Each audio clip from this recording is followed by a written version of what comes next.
Good evening, everyone, and welcome to the Parks and Recreation Advisory Committee meeting. Today is February the 19th, 2024. We do have a quorum, and I call this meeting to order. The first business is to get a motion and a second to approve the minutes from the last meeting. Motion to approve? Motion to approve from Ms. Davison, and a second from Mr. Chuck. All in favor? Aye. Opposed? All right, so we'll get started with what, I was out of town. I didn't get to attend, but I seen the pictures, and we'll talk about the father and daughter dance. Is that David? That's me. Andrew and I have all y'all got tonight, so we're going to split up and we'll tag team you. I'll take one, he'll take the other. Father-daughter dance was February 3rd. Amazing turnout. There was probably over 700 people there. Once they started rolling in, they didn't stop. So after last year at the multipurpose building, we moved it to the school gymnasium, made sure we did not run out of snacks. We had a few trays of cupcakes left and some cookies, and I think we were just about out of water, and we had some juice boxes left. Great turnout. We couldn't ask for anything better. We may do a couple things different next year. We had two kind of photo ops. I think next year we may cut that down to one. It kind of got a little confusing. One kind of got stuck in the corner and out of the way. We might rearrange some things. One of the photo ops is kind of as you came in the door, so we're kind of filtering people down the hall through the back entrance. So we may change that up and some additional signage pointing to where it's at. So we did have some people on Facebook saying that they couldn't find us. If you got around that school, I don't see how you could not have found us because it was slamming from 2 o'clock all the way to 4 o'clock, jam-packed. It's the biggest one we've had. If we had a bigger venue, we probably could have filled it up. That's what I was going to say. Kathy said that they may even have to do a bigger venue for that thing. Yeah, it was a great turnout. We were very happy with it. Our staff, Andrew's people, Randy's people, amazing. You know, that everybody looks at that as a 2 to 4 event. Well, that starts, Kathy's planning starts ahead of time, but his guys and Randy's guys, 2 days ahead of time, they're loading stuff up, getting ready to stage. Bobby did the balloon arches, several balloon arches, and he worked on those from that morning right up until 2 o'clock. So we can't say enough good things about the people on our crew and our team. They show up every time we have an event. Any comments about the father-daughter's dance? I'm just sad I didn't get to be there either. I'll even say I went and took the key back the next day. Principal Reed, he pulled us up on the camera in the gym. He loved it. He wanted us back next year. So Say it again now. Principal Reed. Oh, yep, over okay, at I the got middle you. school. Yeah, he loved it. He said it was a great turnout. He wanted us to come back next year. He's a great. Yeah, and the middle school is very accommodating to us. So it's a great partnership.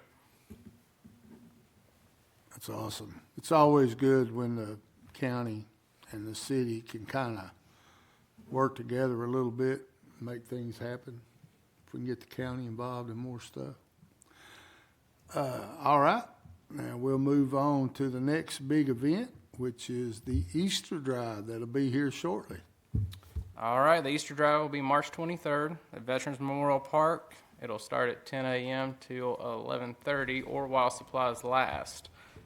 As of right now, the library, fire department, city hall, and public works will all have booths set up passing out candy for the kids. We're preparing 1,500 bags. And like we said last month, we do have 4 age groups with the golden egg, 0 to 3, 4 to 5, 6 to 8, and 9 to 12. If it does rain, unless there's a monsoon, we're having the event. But if it is a monsoon, we do have a rain out date for the next Saturday there, March 30th. And of course, we're going to have our Easter Bunny show up for photo ops with the kids. And the advertising for Facebook will be starting on February the 23rd. We do have signs out around town right now, but as far as Facebook, we'll start February 23rd.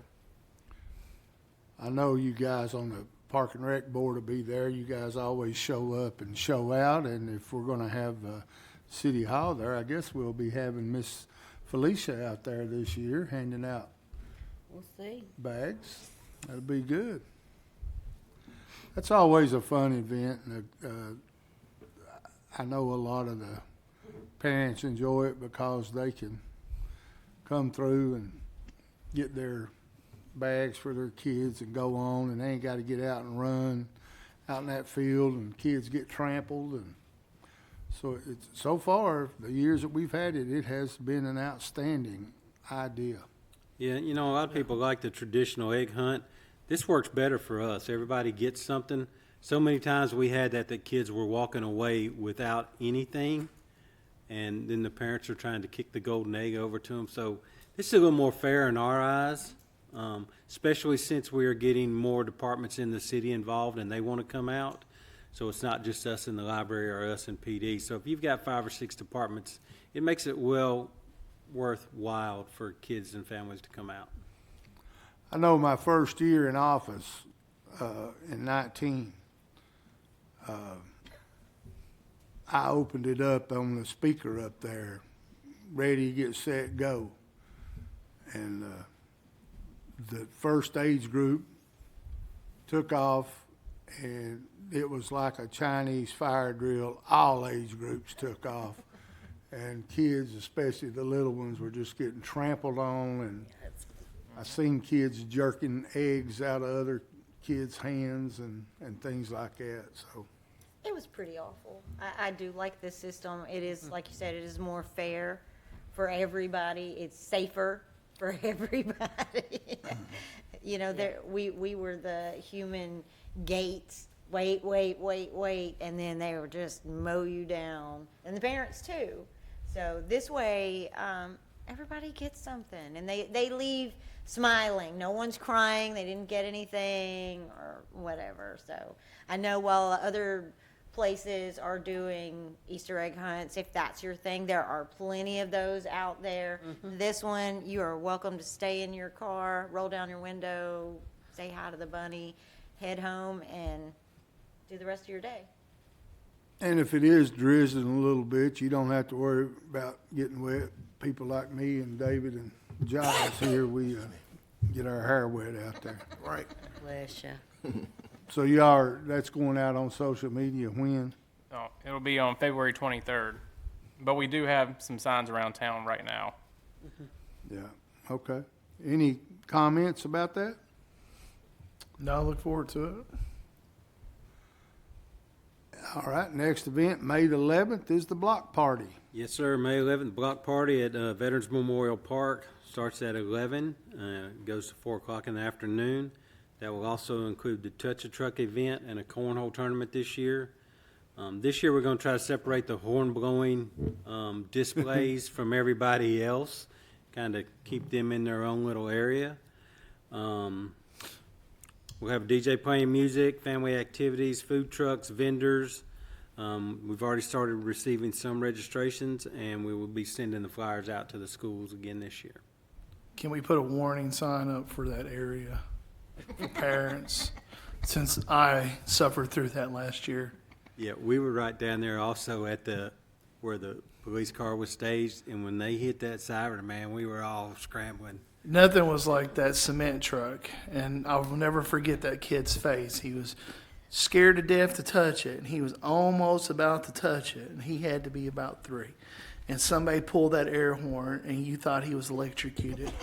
He was all over the place, collapsed to the ground, and I was just like, we got to do something better as a city, because no one took that into consideration. Seeing as how we are on TV or being recorded now, how did he act, Chuck? I'm sure that kid's going to have PTSD for that for a long time. Bless his heart. So we're having a DJ? Yes, we will have a DJ, and we are also going to do the kids' hard hats and safety vests again this year. And I think that's a good thing, too, is seeing all the kids do it and getting out there and being part of that with that. Didn't we have a band last year? No, I think we just had the radio station come out and play some music. Last year, we've never had a band for. I can't remember block from party. year to year. We have so many good events, it's hard for me to keep I up. think it was 102.9, wasn't it? I believe so. Okay. All right. Is there a deadline for food trucks and vendors to sign up for it? It's a good question. I would say probably not. I would say we're probably gonna take any vendors or food trucks right up until the day before, I would think. I think we could probably fit majority of the people in. As far as food trucks go, we kind of like to limit that to 2 of one kind, so we don't want to have 4 or 5 barbecue trucks and 4 or 5 trucks selling ice cream. But I think if we could get 2 vendors of each kind, I think that would be in good shape. Where do they go to for the link to sign up? They could go to Vergne Park and Rec, or they could call the front office at 619-793-3224. 793. Yep, 615. 615. 615, I think it is. 3224. Yep. Thank you. Did I not say that? Did I say it backwards? 619. 619? Oh, because in my head, I was thinking, I've got to get this phone number right, but I never call it. We knew what you meant, David, but we had to pick at you. Numbers all day, David, don't worry. We knew what you meant, but we had to pick at you. Any questions or comments? Then we'll move on to a bigger event, July the 4th. July the 4th. These are tentative, but gates open at 5:30 p.m. that evening. We will be having Zone Status perform as the band. They played several years ago, probably 3 or 4 years ago. Who is it? Zone Status, What music is that? 80s rock Cover. band. yeah. Yeah. They played, like I said, about 3 or 4 years ago. We had a good reception as far as people enjoying them. Of course, food vendors, kids' activities. I don't believe Kathy has those scheduled yet, but they are on the way. And then fireworks, of course, start around 8:45 or when it gets dark. And should have a good 15 to 20-minute show like normal. So, this always comes up in conversation. I know there'll be food vendors there and stuff. Can people bring coolers? They can bring coolers as long as there are no alcoholic beverages Correct. in them. We will not have a beer vendor on site, and so it's prohibited in the park also unless it's a special event hosted by the city. But they're more welcome to bring picnics, picnic lunches, picnic dinners, Chairs. coolers, chairs, blankets, Tents? tents. They can bring tents, yep, set them up. That always comes up in conversation and people are asking. So, any questions about that? And if you've not had the chance to go by Veterans Memorial, me and my son was by there today and check out the new workout station. Yep, I just wanted to touch on that. The BOMA had approved for us a capital project of doing a new workout station at Veterans Park, so that's just been completed. There's 10 new workout stations and brand new artificial turf, so it's getting tons of usage, so I just wanted to bring that to your attention to swing by there and check it out.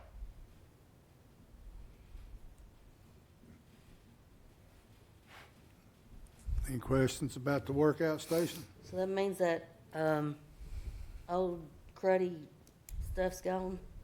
It's all gone, nice and refreshed. It matches the same color scheme as our playground that was installed. What do y'all do with that old stuff?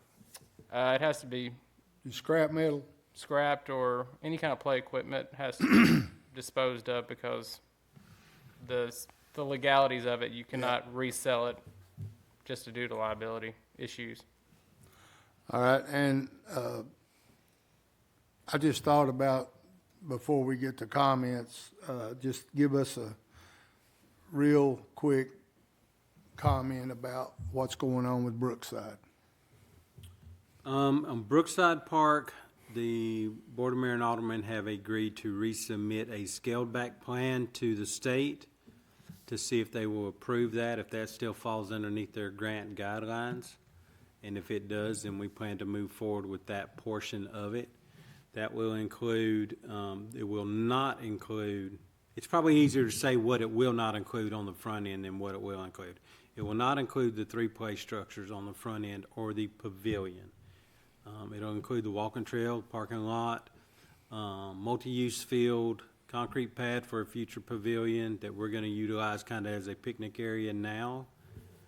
And am I missing anything? Parking lot. And the parking lot. And the property will be fully graded out, is what we're submitting to them. So the area where the play structure would be graded out flat. So the next budget year, we could come back in, if BOMA approved a play structure, we could have that installed. All right. I do have one thing, if I want to make sure.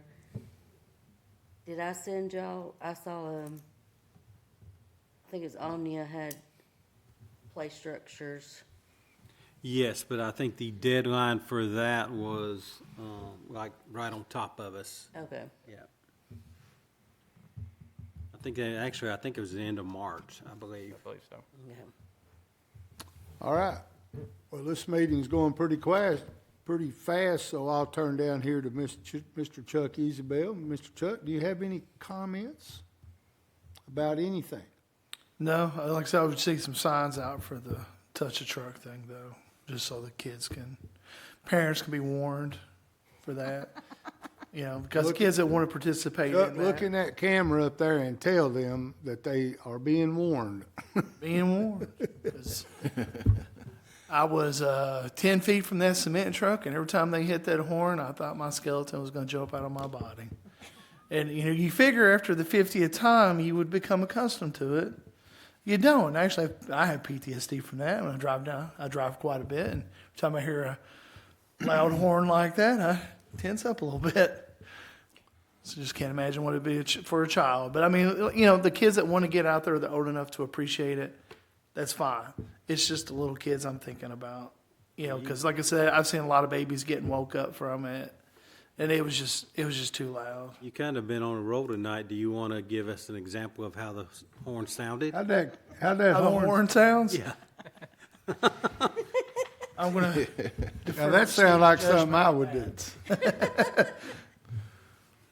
Ms. Davidson? I am already planning to be hanging out by that concrete mixer when Chuck walks by. I sadly, I think I missed that event last year as well. I may have been out of town. I don't know why. But I missed a couple of things last year, so I'm trying to make up for it this year. But I appreciate all the hard work y'all are putting into this. Definitely. And everything on our list. I look forward to it. I'll be there helping, as always. Mr. Giles? I'm looking forward to the Easter Drive. I enjoy that every year, and I've missed the block party the last couple of years, so I really have an intention to be there this year. I've heard good things, so I'm looking forward to these things. The park. We is a look good thing. we look forward to having you there, Thank you. as always. Miss Felicia? I think I want my picture made with a bunny this year. I had I'm it. get my picture made with a bunny. I had it last year. It's great. I'm very glad though that the fireworks has worked out, and I'll leave it at that. So, as most of y'all know, I drove a truck for 30-plus years, and I used to come home in just my truck and park it in the driveway, and my boys were small. And you talk about the horn, they would go out there and literally do chin-ups on that horn until it ran out of air. But I had great neighbors, and As far as you know. yeah, that's probably why they moved. Two things. First of all, baseball sign-ups are in full swing, and it's going to be here before you know it. Anybody that's home that's going to be watching this on YouTube later, we need to get those kids out there. They're doing a great job up there, and they got a bunch of new equipment. So the league is growing, but we need kids. And get them out of the house, get them off video games, and get out there, get you some sun, and enjoy it. And then the second thing I wanted to add, hopefully this will be out tomorrow, is tomorrow night at 7:30 at Laverne High School. Our high school boys basketball team will be playing for the district championship against Cookville. I myself will be there. I'll go out and support them. Mr. David McGowan's friend, Danny Brewer, will be the color man on WGNS radio. him and they used to be, and I know Felicia remembers this gentleman, Mr. Dinkins from Roy Walder will be calling the game, and Danny will be the color man. The game starts at 7:30 at Laverne High School, and it is for the district championship. Win or lose, they will be going to the region. If they happen to win, hopefully, they will be playing Rockville in the region. I'm not sure who they'll play if they happen to lose. And they're playing Cookville? They're playing Cookville tomorrow night at 7:30. They would love for all of Laverne to come out and represent. I've managed to go to a couple of games this year, but not stay long because it's normally past my bedtime. But tomorrow night at 7:30. Our next meeting will be March the 18th at 6 p.m. right here in this boardroom. That will be the week before the Easter drive, so hopefully we will have it up and in full swing and talking about it on social media. But with that, I call this meeting adjourned.